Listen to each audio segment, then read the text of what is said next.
This year marks the 35th anniversary of one of the most prolific video game characters of all time.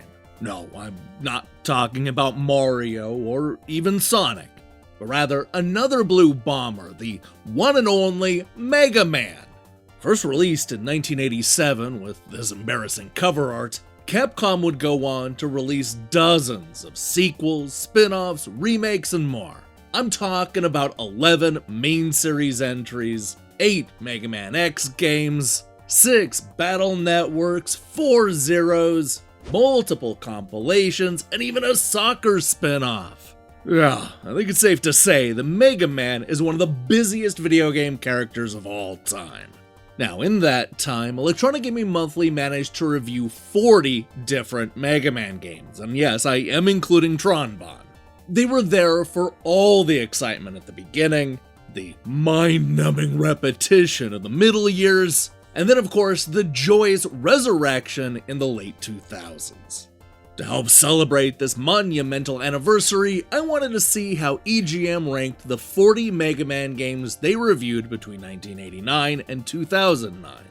In order to do that, we're going to use EGM's own words and review scores to create this lengthy list. Come, join me as we grab the Mega Buster and count down Electronic Gaming Monthly's top 40 Mega Man games.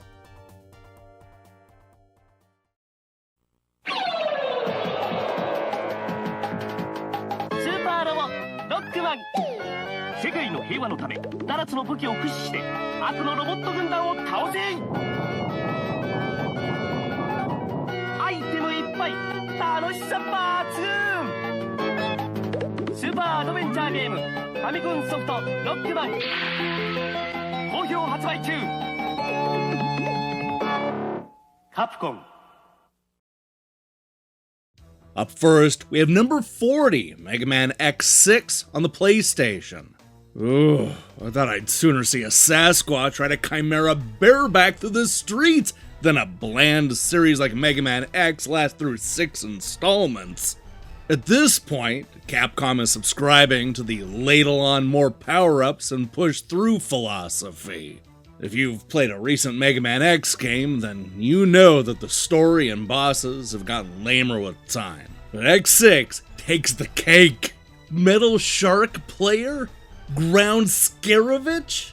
Ugh, it's like Capcom is testing us to see how far they can take this joke before we stop buying it. Number 39, Mega Man X7 on the PlayStation 2. Yep, it's true. X7 features a spinning onion as a boss who trash talks with an Eastern European accent and tosses out deadly leaves.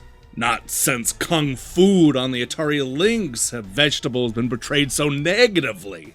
Unfortunately, Tornado Tunyon is the least of this game's problems. How do insanely tough boss fights, unimaginative levels, unskippable cutscenes, and the series' worst boss collection ever sound? Or the 3D stage's horrible camera control and lousy target system? This series has always been about replayability. It just hasn't been about mediocrity. Or onions. Number 38. Mega Man 64 on the Nintendo 64. Nintendo 64 owners are finally getting a Mega Man game. Too bad it's not very good. First off, if you own Mega Man Legends on the PlayStation, there's no good reason to buy Mega Man 64. It's the same game, except with mildly improved graphics and a couple other cosmetic changes. In addition, with masterpieces like Mario 64 and Banjo-Kazooie on the same system, Mega Man 64 looks dated and uninspired. Any old character could have been dropped in Mega Man's place with a few character, name, and item changes. I'd rather play a regular 2D Mega Man game. Number 37, Mega Man Battle Chip Challenge. Let the broken record play on. The biggest problem with Challenge is that the battles just aren't all that fun. Since all the strategy takes place before the fight, the bouts themselves are long, boring sequences in which you do nothing but repeatedly tap A. It's definitely not in the same league as the legendary Card Fighters Clash on the Neo Geo Pocket, but it's not terrible either. Number 36, Mega Man Xtreme on the Game Boy Color. This game is exceedingly average, no better and no worse than what you'd expect from a Mega Man outing on the Game Boy Color. If you've played any one of the Blue Bomber's 742 games, you already know the drill. Charged shots, dash jumps, and challenging bosses with patterns. It's a solid, if not dusty, formula. The stages seem quite short though, and it often feels like you can't see enough of the level around you to move comfortably. But as long as you don't expect much more than you're used to from Mega Man, you won't be disappointed. Number 35, Mega Man Battle Network on Game Boy Advance. Just when you thought the Mega Man series couldn't get any more convoluted between the original, X, and Legends games, here comes another link in the chain. Battle Network is half Pokemon and half Mega Man. It's got all the bases covered, trading, battling, and an evil organization hell-bent on world domination.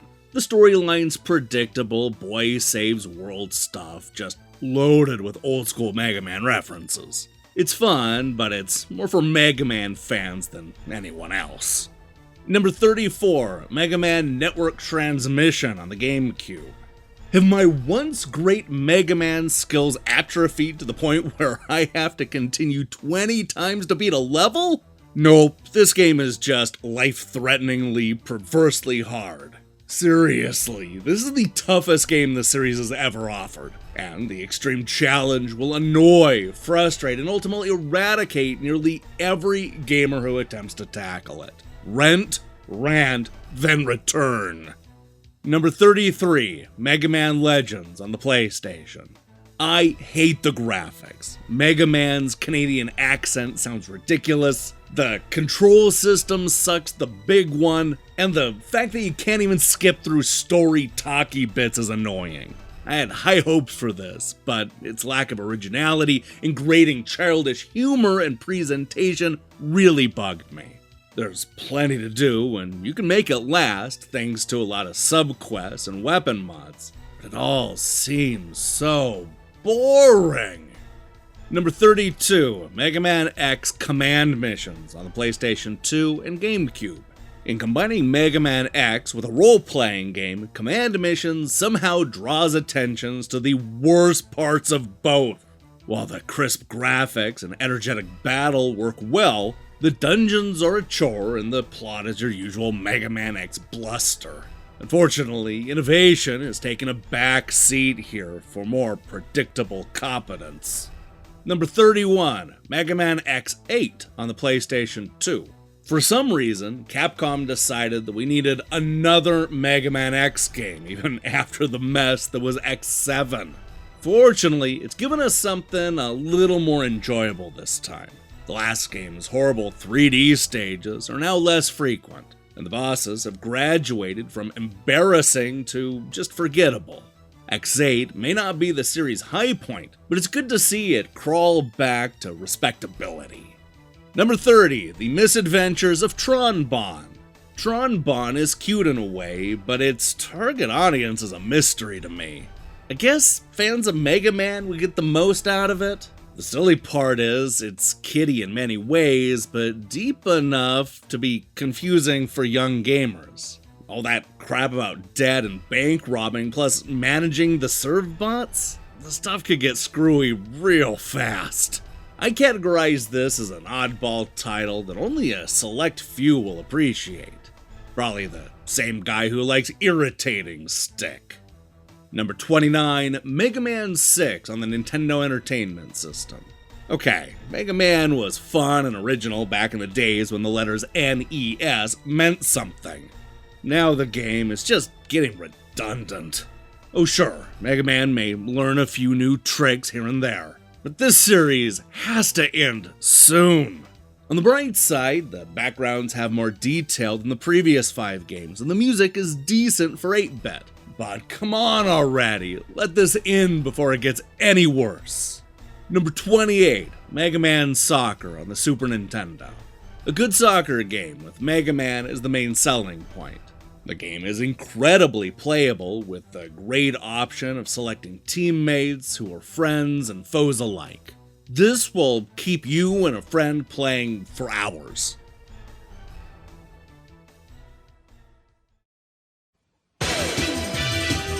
New となる敵がロックマンを襲う。行く手を阻む者は誰だ。ファミコン用ソフトロックマン4新たなる野望12月6日発売。And we're back with number 27, Mega Man ZX on the PlayStation. Yippee! It's a new Mega Man game. Good thing, too, because I was getting a little worried that Capcom wouldn't meet its Mega Man quota for the month. Not that it's hard to blast these babies out. Hell, I'm convinced that every time a Capcom developer coughs, a new Mega Man game pops out. Thankfully, the game doesn't fiddle with the familiar Mega Man framework. You still do all the fun things, running, shooting, and, well, you should know the rest. Number 26, Mega Man X5 on the PlayStation. While you could probably say this about any Mega Man game, the X series in particular hasn't felt fresh since the very first game on the Super Nintendo. No matter what you're doing, you get the feeling that you've done it before. X5 is no exception. It plays like the last 4 games, it looks like the last 4 games, and has the same confusing animal-based bosses to boot. I like an old-school 2D action game as much as the next guy, but it's time to get some new ideas in the mix. Only play this if you're a fan. Number 25, Mega Man Maverick Hunter X on the PlayStation Portable. For my money, the first Mega Man X will always be the best. It was fresh, clever, and mostly unpretentious. Sadly, many of these qualities have been lost in this portable remake.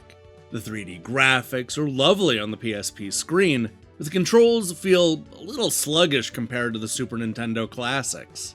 The visual facelift is accompanied by numerous updates to both the story and the level designs, a full-length anime detailing the game's backstory, and the ability to play as anti-hero Boba Fett, or Vile.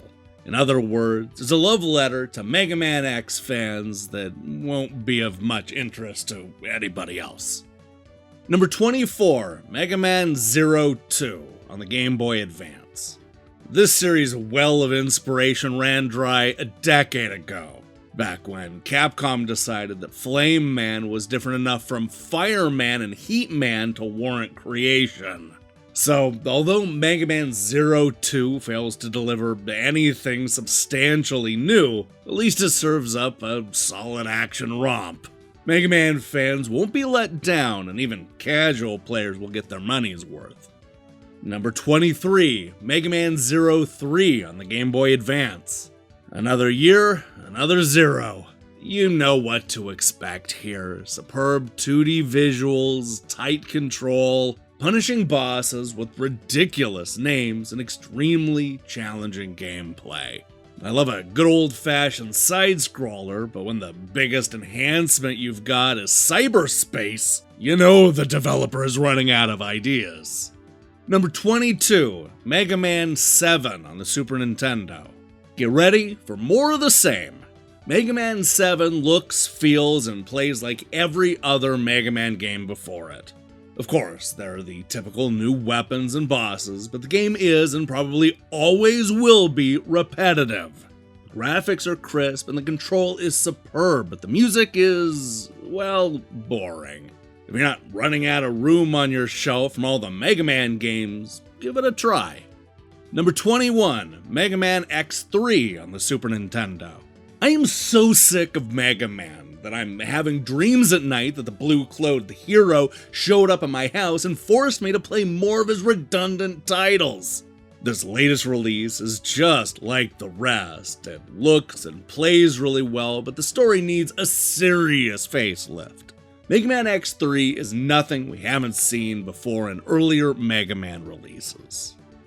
Number 20, Mega Man Battle Network 2 on the Game Boy Advance. Last year's Mega Man Battle Network offered an interesting twist on the standard Mega Man theme, mixing RPG-inspired gameplay with an innovative action-based battle system. It comes as no surprise that the follow-up is already upon us, but this time it feels less like a sequel and more like a remix of the original game. Revolutionary, it ain't, but if you like the first Battle Network, chances are good that you'll dig this sequel as well.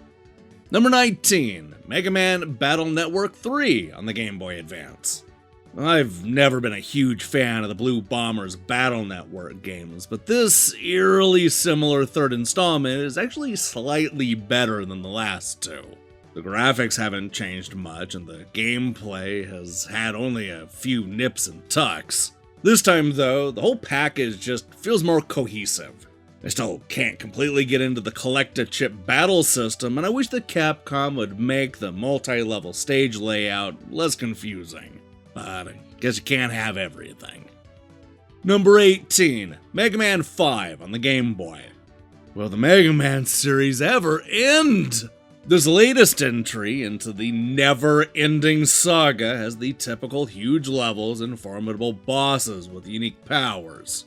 There are plenty of weapons and other items, and one can't help but wonder how they can keep cranking these Mega Man entries out and maintain such a level of creativity.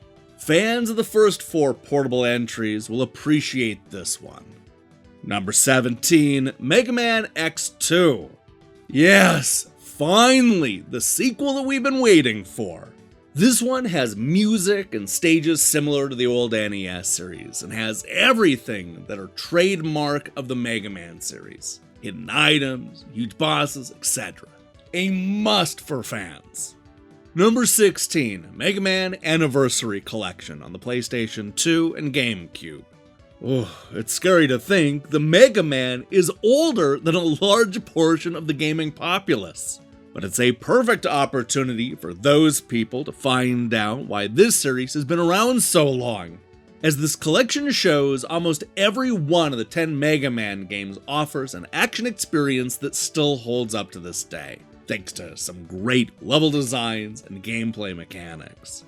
The only problem is that Capcom stuck to the basic Mega Man formula too closely. Number 15, Mega Man 4 on the Game Boy. Mega Man! Again. Oh well. Capcom has a way of creating the Mega Man series over and over while still being fun to play. New bosses and weapons spice up the game while the levels are still challenging with their confusing twists and turns. The blurring is a reoccurring problem when Mega Man is on screen, but it doesn't detract from the absolute fun Mega Man always delivers.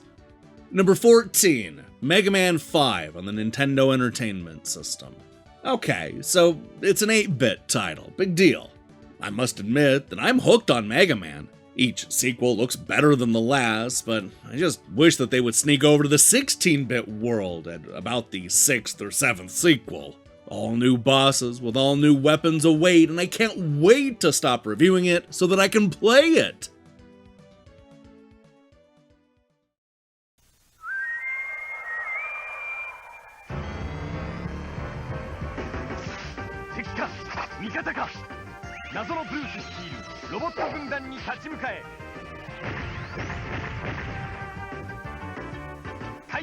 Rockman シリーズファミコン用ソフトロックマン5ブルースの罠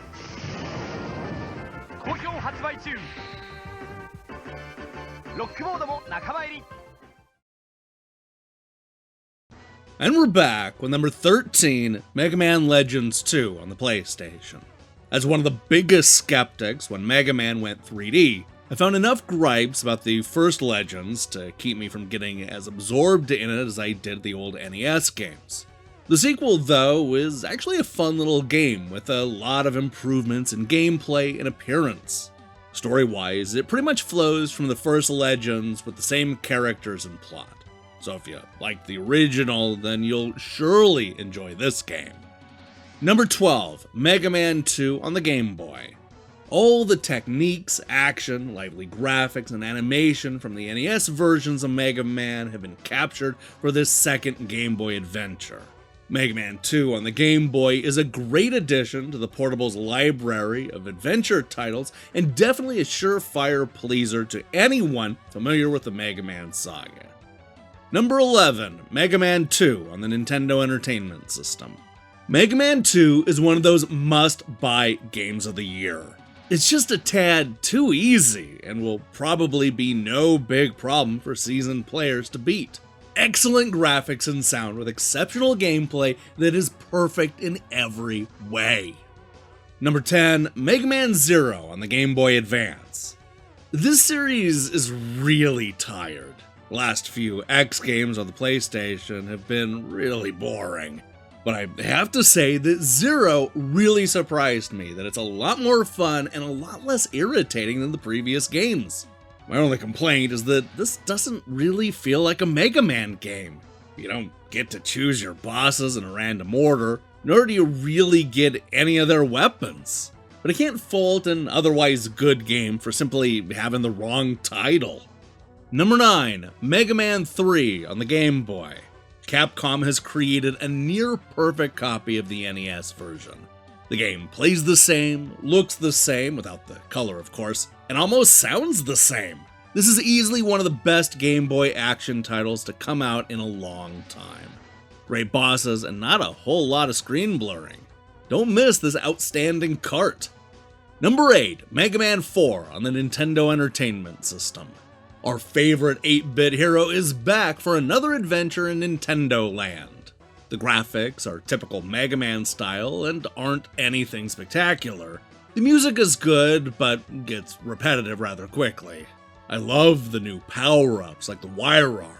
However, the game is still fun to play, and in the end, that's what counts. Number 7, Mega Man X4 on the PlayStation and Saturn. In a world populated by polygons and 3D environments, there's something unique about a side-scrolling action game. Mega Man X4 carries on the Mega Man franchise with straightforward gameplay that incorporates the running, jumping, and shooting technique that enabled its predecessors to stand out when similar titles were commonplace. The game blends anime with gameplay to produce a somewhat uneven effect, but Mega Man X4 is a nice change of pace. Number 6, Mega Man and Bass on the Game Boy Advance. With all the X's, Legends, and Battle networks, it's easy to forget what made the Mega Man series great in the first place. After all, it's been 6 years since Mega Man X, the last real Mega Man game. Mega Man and Bass brings us back to the series' roots and gives us what made the little blue guy so popular to begin with. A great, if slightly derivative, platformer. Unless you're completely worn out of the series, you'll find this to be one of the best action games on the Game Boy Advance. Number 5, Mega Man 8 on the Saturn. The Blue Bomber strikes again with yet another solid title. My biggest complaint is the horrible voices, but beyond that, Mega Man X has all the gameplay that made him famous. The power-up options are awesome, though I was disgruntled at my inability to have a fully powered Mega Man, just not enough bolts. Still, this is a side-scrolling must-have. Number 4, Mega Man in Dr. Wily's Revenge on the Game Boy. Okay, you've actually caught me playing the Game Boy for prolonged periods of time. Honest, it's all because of this cart. This is definitely my favorite Game Boy cart. Great graphics and sound, and the classic gameplay that has lost nothing in the translation. Mega Man is mega awesome. Number 3, Mega Man 9 on the PlayStation 3, Wii, and Xbox 360. If you're one of those crazies who naysays Mega Man 9's retro vibe, I totally don't understand you. As a decades-long NES lover and evangelist, I'm overjoyed. It's a pretty daring stylistic choice in 2008, and if anything, the 8-bit aesthetic underscores. Mega Man 9 is an unapologetic nod to one of gaming's greatest eras. It might have been created for nostalgia-crazed dorks like me, but it's something that any challenge-seeking gamer can dig. Number 2, Mega Man X on the Super Nintendo. The theme of Mega Man will never get old, especially when it's done this well. Is it the great graphics, the incredible gameplay mechanics, the fantastic control? Yes! From start to finish, this is one of the best action games of the year. This may be a bit too easy for Mega fans, but there is tons to explore and each of the levels seems like a new adventure. This definitely gets the sushi 2 swords up. And finally, Electronic Gaming Monthly's #1 Mega Man game, Mega Man 3 on the Nintendo Entertainment System. Mega Man 3 is better than the first two put together. The storyline is familiar, but totally different with new enemies to learn and overcome. Not to mention, a surprise ending. Great fun! Rockman!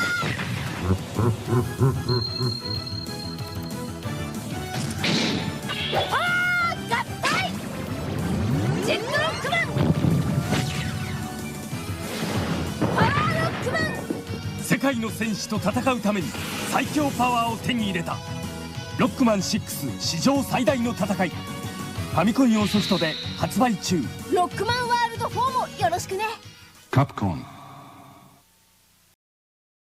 Hey, thanks for watching us count down EGM's top 40 Mega Man games. If you liked what you saw here, then you should know that we have a whole playlist full of these EGM Ranks episodes, including videos where we look at Sonic, Castlevania, Metroid, Ghosts and Goblins, Teenage Mutant Ninja Turtles, Batman, and more. Now, here's the question I have for you. What is your favorite Mega Man game? Oh, there's so many to choose from, including a few that EGM simply didn't get a chance to review. Let me see your picks in the comments below. In other news, we'll be back later this week with a review of a theme park game full of dinosaurs. If that sounds good to you, then I strongly recommend you click that subscribe button and support what we're doing here. Until then,